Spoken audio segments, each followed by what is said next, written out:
Hello, I'm Matthew Fisher. This is the Effective Software Engineering video series.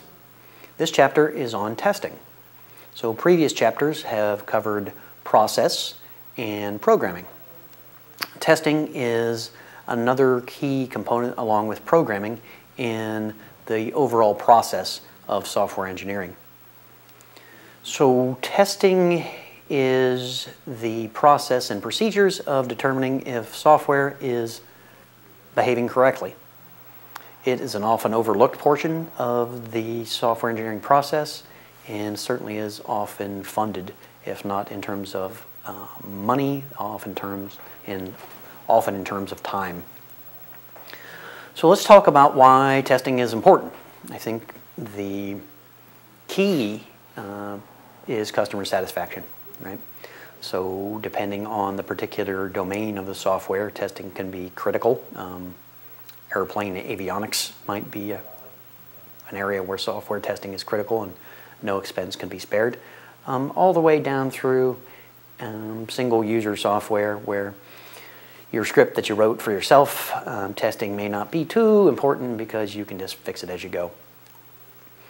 So this series is about software engineering in industry. And so depending on the particular project, testing is of a very high value or of less value, depending on what market we're playing in, the particular constraints of our customer contracts or customer satisfaction. So you'll have to understand as part of your engineering discipline where testing fits in. But it certainly fits in there somewhere, and that is often an area that's overlooked within the engineering discipline. Testing falls into two broad categories, white and black, where white box testing, as it's termed, is where software is available. This might be unit testing that a programmer is writing, automated regression test, for example. Might be another area where the software could be available to fix the tests if need be. And the sort of bigger area of black box testing where software is tested at the interface points. So we give it some inputs and we check the outputs and we decide whether in fact it worked as we expected. Within those two broad areas, testing is broken down into a whole myriad of pieces. There are whole careers built around testing and hundreds of books, so it's a very complicated field that this video can't really fully touch on. I have put together some stuff that I think is interesting that you can take a look at as an adjunct to this video up on the website at www.dynamic-memory.com and then the video section and then the show notes section. So there is a variety of material up there that I don't have time to discuss in this video, but might be of interest to you in the testing area. So let's hit some of the types of testing. A lot of software engineers are programmers primarily. So unit testing is the sort of main area that they are tasked with. So unit testing is the testing of a small piece of software, and that might just be a physical source module, it might be a class in Java or C++, for example. It might be a particular user interface flow through a couple of screens. So unit testing is the most fundamental and in some sense the most important because it has the most opportunity to find a defect early in the software development lifecycle and really in the whole process of software creation. So finding a defect early is cheap and easy to fix, and so that's a great time. Oftentimes developers have no real strong understanding of unit tests. The reason that unit tests are written, a strategy for creation of the tests alongside of the software they're creating, a strategy for maintaining unit tests from release to release, a strategy for automating unit tests that eventually may turn into regression tests. So these areas are very important for software engineers, and I encourage you, if you don't have a good understanding of how this stuff works, to get an understanding. And I think it'll really open your eyes to a new area of software creation and quality. So if we manage to make it out of the unit test phase and have reasonably good quality, we have a whole new series of tests that can be applied. Depending on the software, performance testing is a particular transaction going through the system fast enough.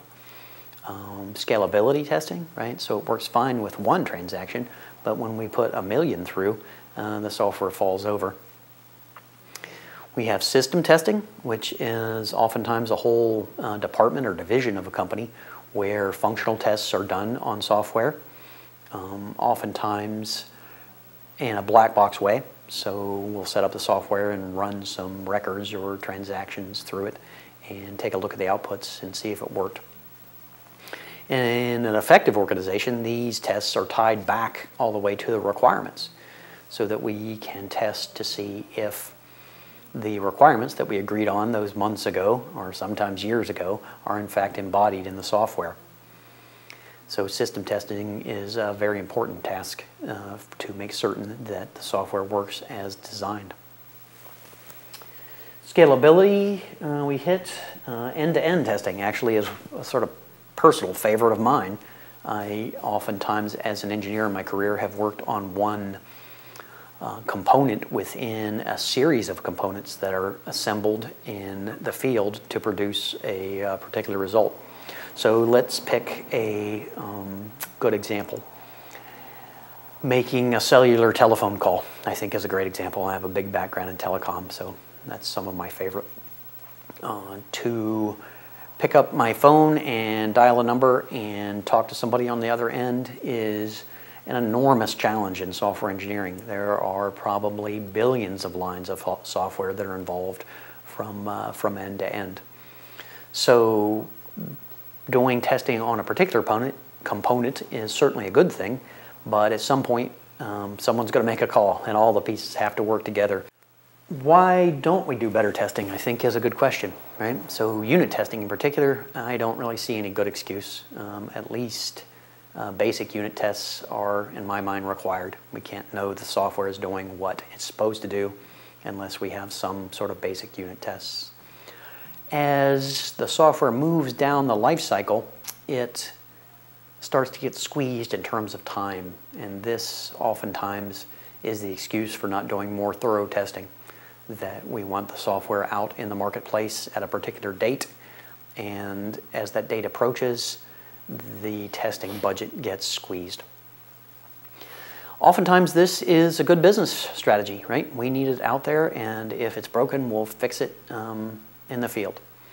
Sometimes this is a terrible business strategy, depending on the defect that gets out there. The breakage can be so serious that a serious impact can result in customer dissatisfaction, contractual penalties, loss of business, loss of reputation in the industry. Software defects have been responsible for plane crashes, loss of life in a variety of ways. So a defect that makes it into the field can have little or no impact all the way to catastrophic impact. As software engineers, it's our task to think about what level of testing is required. That is, we cannot release the software until we've done this much. All the way to what testing is desired, right? If we have sufficient time and testing availability, then we'll do this much. And then even pushing beyond what software testing is going to maximize our advantage in the marketplace. Occasionally we have the liberty to over-test, but it's not too common. So one of the things that as software engineers we can push back on the business schedules with is understanding that fixing defects up front is cheaper. So writing a unit test that finds the defects and fixing it is exponentially cheaper than finding a defect in the field and fixing it there. Even if fixing it in the field is relatively easy, it still involves a whole bunch of people, a whole bunch of time, a whole bunch of explanation. There is a dramatic increase as we go forward. So when we're in those meetings with our business counterparts and they want the software tomorrow and we say you can have it in 3 months, we can use the business case of testing to at least get a little bit more time in the schedule to make sure that some testing is done and some defects are found, hopefully the most critical ones, early. So there is a bunch of testing strategies, and I'd like you to think about what testing strategies you use in your job. Can those strategies be improved? Can they be improved in the time frame that you have? Right? Can you help your colleagues learn more about software engineering and the place of testing within a software engineering discipline? I love to talk about this stuff, so if you'd like to bounce some ideas off of me, certainly don't be afraid to get a hold of me. It's Matthew, M-A-T-T-H-E-W, at dynamic-memory.com. So this wraps up the first 4 chapters of the Effective Software Engineering video series. As we move on into some more detailed topics, I'd like you to think about how process, programming, and testing affect your personal job within the IT industry, and what areas you're interested in, and how you can be a more effective software engineer by improving your education and implementation of these ideas. In the remaining chapters, we're going to be talking about some more details in the various areas. So I hope to see you taking a watch of those videos and getting some more ideas, and I hope to hear your feedback as well. Thanks for joining.